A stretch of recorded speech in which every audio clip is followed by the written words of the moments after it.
इस गुरु माता पिता को, अपने इस गुरु माता पिता को प्रणाम करता हूँ। बच्चों, बहुत सारा लाड प्यार आप लोगों को और सभी लोगों को सुबह सुबह की ताजगी भरी राम राम। आज जिस विषय पर हम लोग बात करेंगे वो ये है कि कुछ काम कभी नहीं करने चाहिए, अन्यथा बहुत भयंकर परिणाम मिलते हैं। दूसरी बात करेंगे कि राम जी, ये जानना बहुत जरूरी, राम जी भरत जी को शत्रु के बारे में क्या समझाते हैं। और तीसरी बात हम ये करेंगे, किसको भोजन की जीवन पर्यंत कभी कमी नहीं होगी। लेकिन सबसे पहले आज का पंचांग। आज है 25 जून, दिन शनिवार है, सूर्य।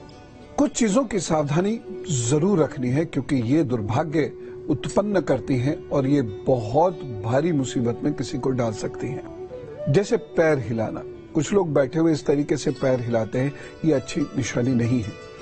यानी ऐसे व्यक्ति राहु के खराब प्रभाव में चल रहे हैं और ये संकेत है कि राहु आपके लिए बहुत नुकसानदेह सिद्ध होगा और खास तौर से 48 वर्ष के उपरांत तो ये बहुत सारी परेशानी आपके लिए उत्पन्न करेगा। इसलिए इस तरीके से पैर मत हिलाया कीजिए, हर वक्त बैठे बैठे यूं करते रहना बंद कर दीजिए। ये इस बात का द्योतक है कि मन अतिचारी गति से चल रहा है और ये शरीर के लिए अत्यंत नुकसानदेह सिद्ध होगा। ये राहु जो है, ये पैर हिलाना जो सूचक है राहु के खराब होने का, यानी ये तय बात मान लीजिएगा कि ये आपके स्वास्थ्य के लिए भी बहुत ही खतरनाक सिद्ध होगा। धैर्यहीनता का ये एक सूचक है, ये तो सब जानते ही हैं। और ऐसे व्यक्ति की याददाश्त पर बहुत बुरा असर पड़ेगा, ऐसे व्यक्ति की बोलने पर बहुत बुरा असर पड़ेगा, ऐसे व्यक्ति को हड्डियों का बहुत ध्यान रखना पड़ेगा, नहीं तो हड्डियों पर बहुत बुरा असर पड़ेगा। कंसंट्रेशन लेवल ऐसे लोगों का कम होता चला जाता है। बहुत सारे विद्यार्थियों में ये परेशानी मैंने देखी है और उसके बाद मैंने उनसे मना भी किया, लेकिन वो आदतन चलते रहते हैं, ऐसे हिलते रहते हैं पैर इस तरीके से और धीरे धीरे धीरे धीरे उनके अंदर ये सारी चीजें 3-4 साल में डेवलप हो जाती हैं। ऐसे लोगों के राहु की वजह से निर्णय गलत सिद्ध होते हैं, गंभीर रोग का इन्हें सामना करना पड़ता है। एक तो रोग होता है जिससे कोई करियर पे असर नहीं पड़ता, लेकिन दूसरा रोग होता है जिससे करियर पर असर पड़ता है। तो राहु से जब रोग उत्पन्न होता है तो ये आपके करियर पर, आपके बिजनेस, नौकरी वगैरह पर, पढ़ाई लिखाई पर बुरा असर डाल देता है। तो आज से क्या, अभी से इस प्रकार से पैर हिलाना एकदम बंद, क्योंकि ये इस बात का संकेत है कि आप स्वस्थ नहीं हैं, न मानसिक रूप से, न शारीरिक रूप से, न आर्थिक रूप से, और आगे आने वाला समय और नुकसानदेह सिद्ध होगा।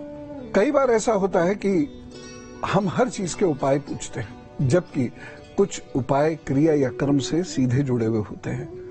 तो इसका क्या उपाय मैं आपको बताऊं? अब ये करना बंद कर दीजिए, बस सीधी सी बात है।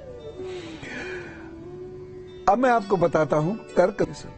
तो हम लोग बात कर रहे हैं कि कुछ चीजें कभी मत कीजिएगा, नहीं तो वो भयंकर दुर्भाग्य लेके आती हैं और उससे मुक्ति पाना बहुत कठिन होता है। और मुक्ति कैसे मिलती है? मुक्ति मिलती है केवल उस आदत को छोड़ने से।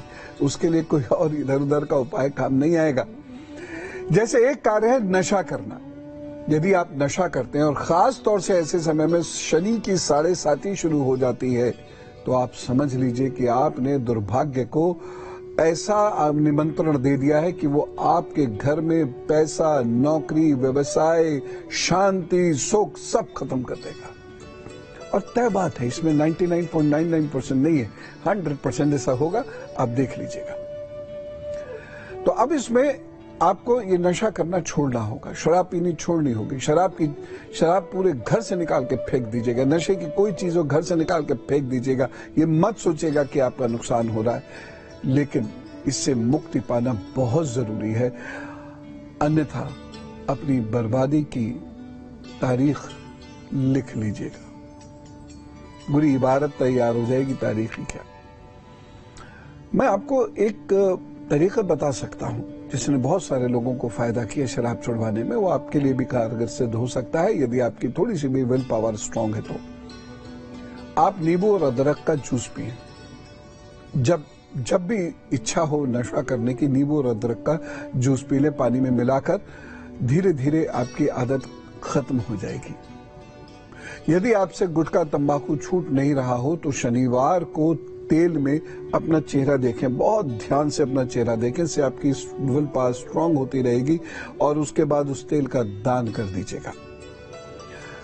ऐसे लोगों को फिटकरी का मंजन करना चाहिए। थोड़ी सी फिटकरी डाली मंजन में और मंजन कर लिया कीजिए और उसके बाद जो हल्दी की गांठ है वो मुंह में रख लीजिए। ये बहुत महत्वपूर्ण है।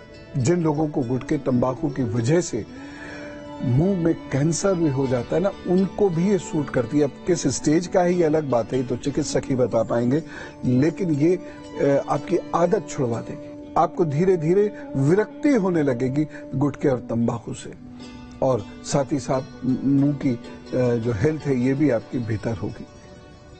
नहीं तो ये मान के चलिए 7.5 और आपके घर में नशा है तो वो घर परिवार को तबाह करेगी। सिगरेट की आदत, हरड़ खा लीजिए, सिगरेट की आदत छूटने लगेगी। हरड़ दिन में 3 बार खाइएगा, थोड़ी थोड़ी सी, तो ये कमी आएगी, फिर धीरे धीरे छूट जाएगी। लेकिन हाँ, आपको प्यास बहुत लगेगी, इसलिए आपको जल बहुत ज्यादा पीना होगा। और मैं पुनः कहता हूं कि आप ढैया से या 7.5 से गुजर रहे हैं और आपके घर में नशा है और आप नशा करते हैं, तो आपने दुर्भाग्य को बहुत ही बड़ा सा और अच्छा सा निमंत्रण दे के अपनी जिंदगी में बुला लिया है। अब वो आपको बख्शेगा नहीं। आपके चक्कर में आपके परिवार का भी सुख और चैन खत्म हो जाएगा। आशा करता हूं मेरी बात को आप बहुत ध्यान से सुन भी रहे होंगे और मान भी रहे होंगे।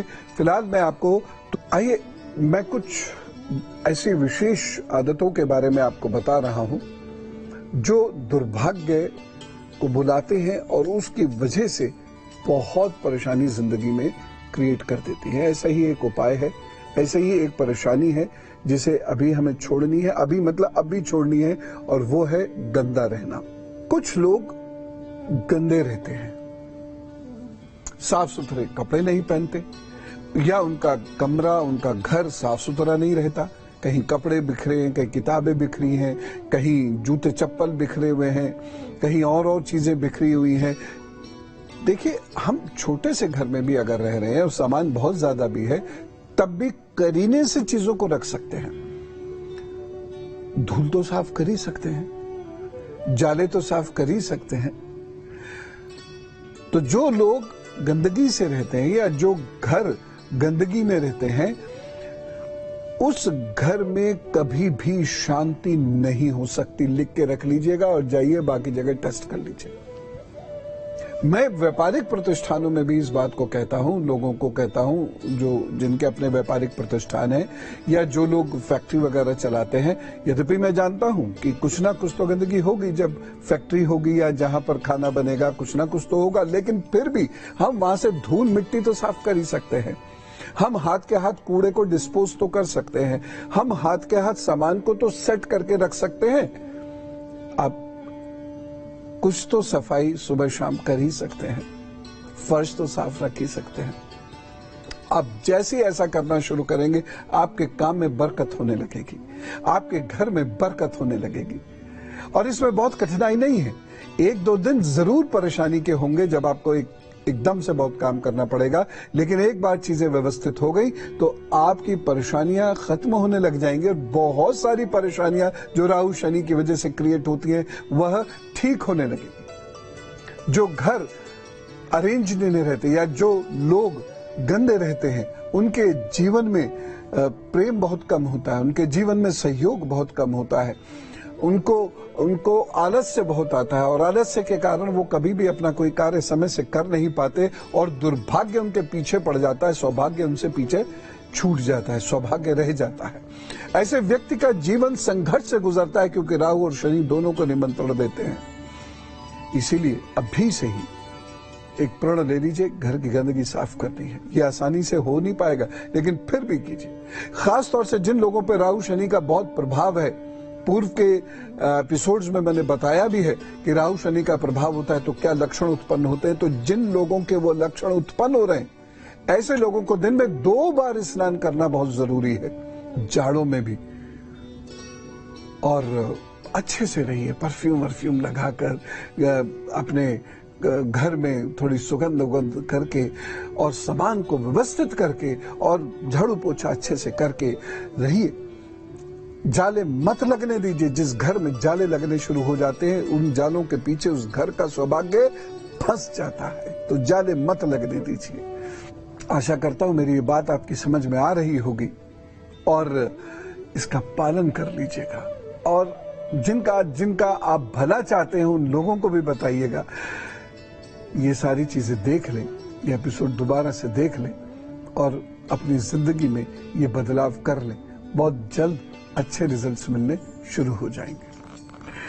अब मैं और अब धर्मशास्त्र से एक बहुत महत्वपूर्ण बात जो श्री राम जी कहते हैं। श्री राम जी भरत जी को राज काज की ट्रेनिंग दे रहे हैं। जी, कभी जानने की कोशिश की कि राम राज्य का अर्थ क्या है? जैसी कोशिश करेंगे कुछ लोग आपको कहेंगे जहां कोई बीमार नहीं पड़ता था, जहां कोई दुखी नहीं होता था, जहां सब हंसते रहते थे, वगैरह वगैरह वगैरह। ना, ये राम राज्य नहीं है। राम राज्य क्या है मैं आपको फिर कभी बताऊंगा। लेकिन श्री राम भरत को ये बता रहे हैं कि शत्रु के 18 हिस्सों पर नजर रखना, और इन हिस्सों को वो कहते हैं तीर्थ। शत्रु के 18 तीर्थ होते हैं और उस पर राजा की निगाह हमेशा रहनी चाहिए, और वो है मंत्री, पुरोहित, युवराज, सेनापति, द्वारपाल, अंतःपुर का अध्यक्ष, कारागार अध्यक्ष, कोषाध्यक्ष, धन खर्च करने वाला सचिव जैसे आज का फाइनेंस मिनिस्टर, पहरेदारों का प्रमुख, कोतवाल, प्रमुख शिल्पी, धर्माध्यक्ष, सभा अध्यक्ष, दंडपाल, दुर्गपाल, राष्ट्र सीमापाल और वन रक्षक।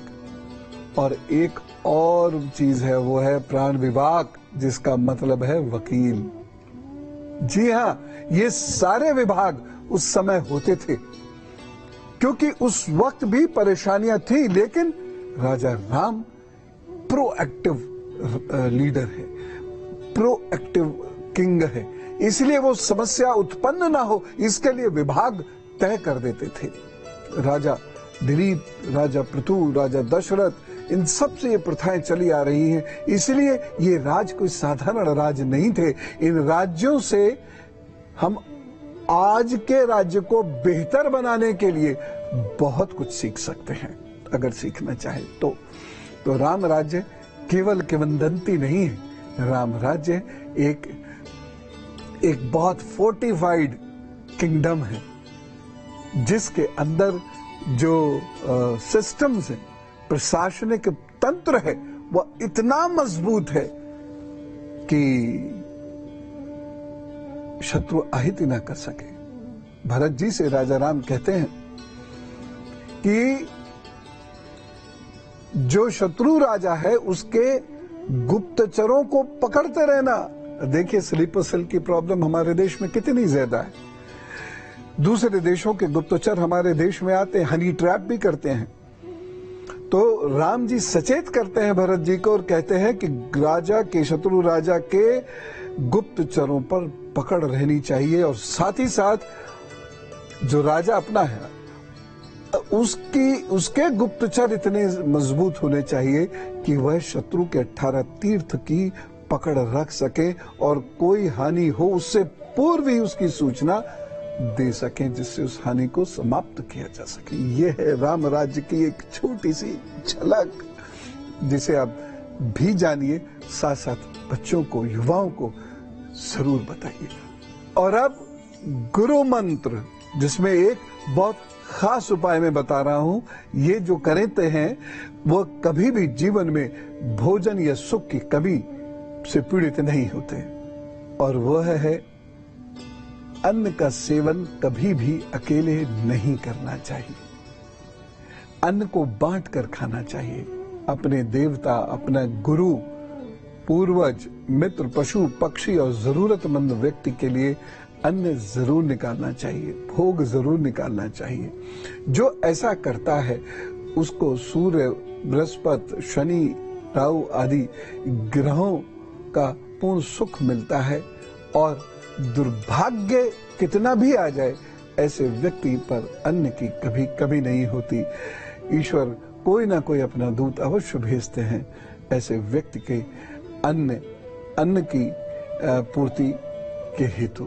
इसलिए अपने इष्ट गुरु, माता पिता, पशु पक्षी और आवश्यक लोगों के लिए भोग स्वरूप ही चाहे, लेकिन अन्न जरूर निकाल के रखना चाहिए और उसका दान भी करना चाहिए। अन्न का सेवन कभी भी अकेले नहीं करना चाहिए। जो शास्त्रीय सूत्र को मानते हैं वो अन्न की कमी से कभी नहीं मरते। तो आज हमने बहुत सारी महत्वपूर्ण बातें करी। राजा राम जी के बारे में जो जाना, राम राज्य के बारे में जो जाना, उससे मन आनंदित हुआ होगा। हमने अन्न की बात करी और साथ ही साथ उन आदतों की बात करी जिन्हें यदि हमने नहीं छोड़ा तो चाहे कितना भी भाग्य लिखा के लाए हो वो समाप्त तो हो जाएगा, दुख हमें घेर लेंगे। आशा करता हूं कि आपने इन सब बातों को बहुत ध्यान से सुना होगा, समझा होगा और लोगों को भी समझाने की कोशिश कीजिए और स्वीकार कीजिए। मेरी राम राम, नमस्कार और भारत माता की जय।